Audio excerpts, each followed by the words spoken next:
ಮನೆಯೂಟಕ್ಕಾಗಿ court ಮೊರೆ ಹೋಗಿರೋ ನಟ ದರ್ಶನ್ಗೆ ನಾಳೆ ಡಿ-ಡೇ. ಕೊಲೆ ಕೇಸ್ನಲ್ಲಿ ಜೈಲು ಸೇರಿರೋ ದರ್ಶನ್ಗೆ ಮನೆ ಊಟ ಕೊಡಬೇಕಾ ಬೇಡವಾ ಅನ್ನೋದು ಮ್ಯಾಜಿಸ್ಟ್ರೇಟ್ ಕೋರ್ಟ್ನಲ್ಲಿ ತೀರ್ಮಾನವಾಗುವುದಕ್ಕಿದೆ. ಇಂಥ ಸಮಯದಲ್ಲೇ ದರ್ಶನ್ ಪತ್ನಿ ವಿಜಯಲಕ್ಷ್ಮಿ ಡಿಸಿಎಂ ಡಿ.ಕೆ. ಶಿವಕುಮಾರ್ ಅವರನ್ನ ಭೇಟಿಯಾಗಿದ್ದು ಕುತೂಹಲಕ್ಕೆ ಕಾರಣ ಆಗಿದೆ.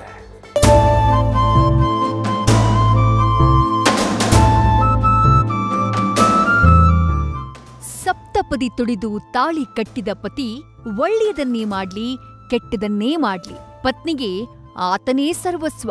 ಆತ ಏನೇ ತಪ್ಪು ಮಾಡಿರ್ಲಿ, ಕಷ್ಟದಲ್ಲಿ ಸಿಲುಕಿದ್ರೆ ಪತ್ನಿಯ ಮನಸ್ಸು ವಿಲವಿಲ ಒದ್ದಾಡುತ್ತೆ. ನಟ ದರ್ಶನ್ ಅವರ ಧರ್ಮ ಪತ್ನಿ ವಿಜಯಲಕ್ಷ್ಮಿ ಪರಿಸ್ಥಿತಿಯೂ ಹಾಗೇ ಇದೆ. ಕೊಲೆ ಕೇಸ್ನಲ್ಲಿ ಜೈಲು ಸೇರಿರುವ ಪತಿಯನ್ನ ಜೈಲಿನಿಂದ ಬಿಡಿಸಿಕೊಂಡು ಬರಬೇಕು ಅಂತ ವಿಜಯಲಕ್ಷ್ಮಿ ಪ್ರತಿನಿತ್ಯ ಒದ್ದಾಡ್ತಿದ್ದಾರೆ.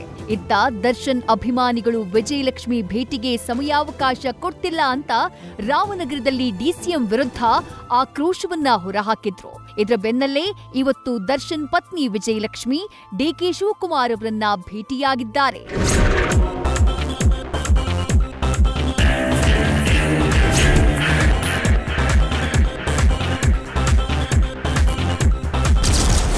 ಮನೆಯೂಟಕ್ಕೆ ಮನವಿ ಮಾಡಿರುವ ದರ್ಶನ್ಗೆ ನಾಳೆ ಡಿ-ಡೇ.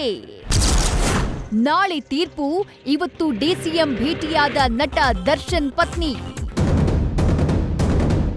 ರೇಣುಕಾಸ್ವಾಮಿ ಕೊಲೆ ಕೇಸ್ನಲ್ಲಿ ನಟ ದರ್ಶನ್ ಕಳೆದ 1.5 ತಿಂಗಳಿನಿಂದ ಜೈಲಿನಲ್ಲಿದ್ದಾರೆ. ಆದರೆ ಜೈಲೂಟಕ್ಕೆ ಒಗ್ಗಿಕೊಳ್ಳೋಕಾಗದೆ ಮನೆಯೂಟಕ್ಕೆ ಅವಕಾಶ ಕೋರಿ ಕೋರ್ಟ್ ಮೊರೆ ಹೋಗಿದ್ದಾರೆ. ನಟ ದರ್ಶನ್ ಸಲ್ಲಿಸಿದ್ದ ಅರ್ಜಿಯನ್ನ ವಿಚಾರಣೆ ನಡೆಸಿದ ಮ್ಯಾಜಿಸ್ಟ್ರೇಟ್ ಕೋರ್ಟ್ ನಾಳೆಗೆ ತೀರ್ಪನ್ನ ಕಾಯ್ದಿರಿಸಿದೆ. ಆದ್ರೆ ಇವತ್ತು ನಟ ದರ್ಶನ್ ಪತ್ನಿ ಡಿಸಿಎಂ ಡಿ.ಕೆ. ಶಿವಕುಮಾರ್ರನ್ನ ಭೇಟಿಯಾಗಿದ್ದಾರೆ. ದರ್ಶನ್ ಸಹೋದರ ದಿನಕರ್ ತೂಗುದೀಪ್ ಮತ್ತು ನಿರ್ದೇಶಕ ಪ್ರೇಮ್ ಜೊತೆ ಸದಾಶಿವನಗರದ ಡಿ.ಕೆ. ಶಿವಕುಮಾರ್ ನಿವಾಸಕ್ಕೆ ವಿಜಯಲಕ್ಷ್ಮಿ ಆಗಮಿಸಿದ್ರು. ಡಿಸಿಎಂರನ್ನ ಭೇಟಿಯಾಗಿ ಪ್ರಕರಣದ ಬಗ್ಗೆ ಸಮಾಲೋಚನೆಯನ್ನ ನಡೆಸಿದ್ರು ಎನ್ನಲಾಗಿದೆ.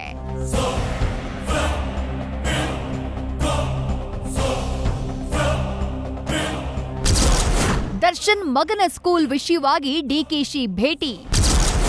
ನಟ ಕಂ ನಿರ್ದೇಶಕ ಜೋಗಿ ಪ್ರೇಮ್ ಮಾಹಿತಿ. ಇನ್ನು ಡಿಸಿಎಂ ಡಿ.ಕೆ. ಶಿವಕುಮಾರ್ ಭೇಟಿ ಬಳಿಕ ನಟ ಕಂ ನಿರ್ದೇಶಕ ಜೋಗಿ ಪ್ರೇಮ್ ಮಾಧ್ಯಮಗಳ ಮುಂದೆ ಮಾತನಾಡಿದ್ರು. ದರ್ಶನ್ ನನ್ನ ಸ್ನೇಹಿತ, ನನ್ನ ಫ್ಯಾಮಿಲಿ, ಕಷ್ಟ ಸುಖ ಮಾತನಾಡ್ತೀವಿ. ಇವತ್ತು ಡಿಸಿಎಂ ಜೊತೆ ದರ್ಶನ್ ಮಗ ವಿನೇಶ್ ಸ್ಕೂಲ್ ವಿಚಾರವಾಗಿ ಮಾತನಾಡಿದ್ವಿ. ನಮ್ಮ ಭೇಟಿಯಲ್ಲಿ ದರ್ಶನ್ ಕೇಸ್ ಚರ್ಚೆಯಾಗಿಲ್ಲ ಅಂತ ಸ್ಪಷ್ಟಪಡಿಸಿದ್ರು. ನಾನು ಯಾವಾಗ ಸಾಹೇಬ್ರನ್ನ ಭೇಟಿ ಮಾಡಕ್ಕೆ ಯಾವಾಗ ಬರ್ತಿರ್ತೀನಿ, ಆಲ್ವೇಸ್ ಅಲ್. ಈಗ ನೀವು ನೋಡಿದ್ರಿ ಅಷ್ಟೇ ಬಿಟ್ರೆ ನಾನು ಏನು ಹೊಸ್ತೇನಲ್ಲ ಇದು. ಅದ್ ನನ್ನ ಸ್ನೇಹಿತರು ದರ್ಶನ್, ಸೊ ಯಾವತ್ತಿದ್ರು ಆಗ್ಲಿ ಸೊ ಮಾತಾಡ್ತಾ ಇರ್ತೀವಿ. ಸೊ ಅದೇನು ಇದಿಲ್ಲ. ಸೊ ವಿನೀಶ್ ಒಂದು ಸ್ಕೂಲ್ದು ಅಡ್ಮಿಷನ್ ಇತ್ತು, ದರ್ಶನ್ ಅವ್ರ ಮಗನ ವಿನೀಶ್ ಸ್ಕೂಲ್ ಅಡ್ಮಿಷನ್ ಒಂದಿತ್ತು.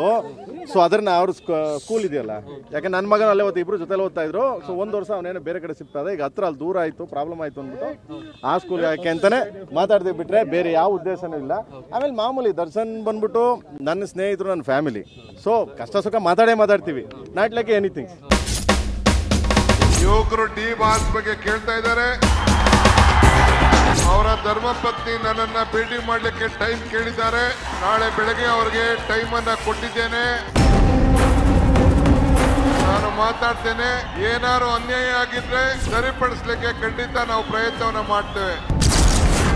ಯಾವ ಬಾಸ್ ನಂಗೆ ಗೊತ್ತಿಲ್ಲ, ಇಂಟರ್ಫಿಯರ್ ಆಗಲ್ಲ. ಅವರು ನನಗೆ ಕೇಸ್ ಏನೋ ಕೇಳಕ್ ಬರ್ತಾ ಇದ್ದಾರೆ ಅಂತ ತಿಳ್ಕೊಂಡಿದ್ದೆ.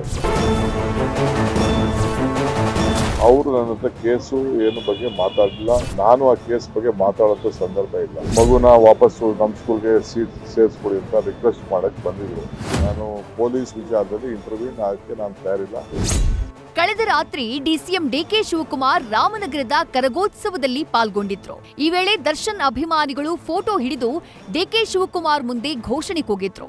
ಇನ್ನು ಇವತ್ತು ನಟ ದರ್ಶನ್ ಪತ್ನಿ ಭೇಟಿಯಾಗಿ ಎಲ್ಲ ಗೊಂದಲಗಳಿಗೂ ತೆರೆ ಎಳೆದಿದ್ದಾರೆ. ನನಗೆ ಯಾವ ಬಾಸು ಗೊತ್ತಿಲ್ಲ, ಇದರಲ್ಲಿ ನಾನು ಇಂಟರ್ಫಿಯರ್ ಕೂಡ ಆಗಲ್ಲ. ದರ್ಶನ್ ಪತ್ನಿ ಮಗನನ್ನ ಮತ್ತೆ ನಿಮ್ಮ ಸ್ಕೂಲ್ಗೆ ಸೇರಿಸಿಕೊಳ್ಳಿ ಅಂತ ಕೇಳೋಕೆ ಬಂದಿದ್ರು ಅಷ್ಟೇ. ಮಗುಗೆ ಸಹಾಯ ಮಾಡ್ತೀನಿ ಅಂತ ಹೇಳಿದ್ದಾರೆ. ಅದಕ್ಕೆ ಮಗುನ ವಾಪಸ್ಸು ನಮ್ಮ ಸ್ಕೂಲ್ಗೆ ಸೀಟ್ ಸೇರಿಸ್ಕೊಡಿ ಅಂತ ರಿಕ್ವೆಸ್ಟ್ ಮಾಡಕ್ಕೆ ಬಂದಿದ್ದೆ. ಅವ್ರು ರಿಕ್ವೆಸ್ಟ್ ಮಾಡಿದ್ದಾರೆ, ನಾನು ಪ್ರಿನ್ಸಿಪಾಲ್ಗೆ ಹೇಳ್ತೀನಿ ಅಂತ ಹೇಳಿದ್ದೀನಿ. ಅವರು ನನಗೆ ಕೇಸ್ ಏನೋ ಕೇಳಕ್ಕೆ ಬರ್ತಾ ಇದ್ದಾರೆ ಅಂತ ತಿಳ್ಕೊಂಡಿದ್ದೆ. ಅವರು ನನ್ನ ಹತ್ರ ಕೇಸು ಏನು ಬಗ್ಗೆ ಮಾತಾಡಲಿಲ್ಲ. ನಾನು ಆ ಕೇಸ್ ಬಗ್ಗೆ ಮಾತಾಡೋಂಥ ಸಂದರ್ಭ ಇಲ್ಲ. ನಮ್ಮ ಕ್ಷೇತ್ರದ ಹುಡುಗರುಗಳು ಅಭಿಮಾನಿಗಳಂತ ಕಾಣ್ತದೆ. ನನಗೆ ಗೊತ್ತಿಲ್ಲ ನಾನು ಯಾವ ಬಾಸ್ ಅಂತ ನಾನೇ ನೋಡ್ತಾ ಇದ್ದೀನಿ. ಬಾಸ್ ನಮ್ಮ ಹಳ್ಳಿಗಳ ಕಡೆನೂ ಬಾಸ್ ಅಂತ ಅನ್ಕೊಂಡು ನೋಡಿದ್ರೆ ಈ ಒಂದು ಫೋಟೋ ಹಿಡ್ಕೊಂಡಿದ್ರು. ಇಲ್ಲಿ ಪಾಪ ಅದು ನಮಗೆ ಅದೇನೇ ಸಮಸ್ಯೆ ಇದೆಯೋ ಅದು ನನಗೆ ಇಂಟರ್ಫಿಯರ್ ಆಗಿ ಇಷ್ಟ ಇಲ್ಲ. ನಾನು ಐ ಡೋಂಟ್ ವಾಂಟ್ ಟು ಇಂಟರ್ವ್ಯೂನ್. ನಾನು ಪೊಲೀಸ್ ವಿಚಾರದಲ್ಲಿ ಇಂಟರ್ವ್ಯೂನ್ ಆಗಕ್ಕೆ ನಾನು ತಯಾರಿಲ್ಲ.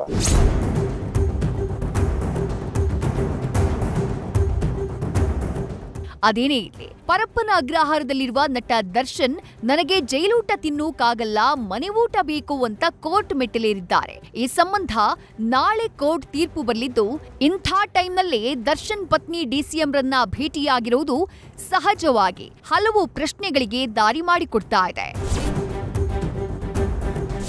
Shivaprasad, news first, Bengaluru. News first ನಿರ್ಭೀತಿಯಿಂದ ನಿಮ್ಮ ಪರವಾಗಿ.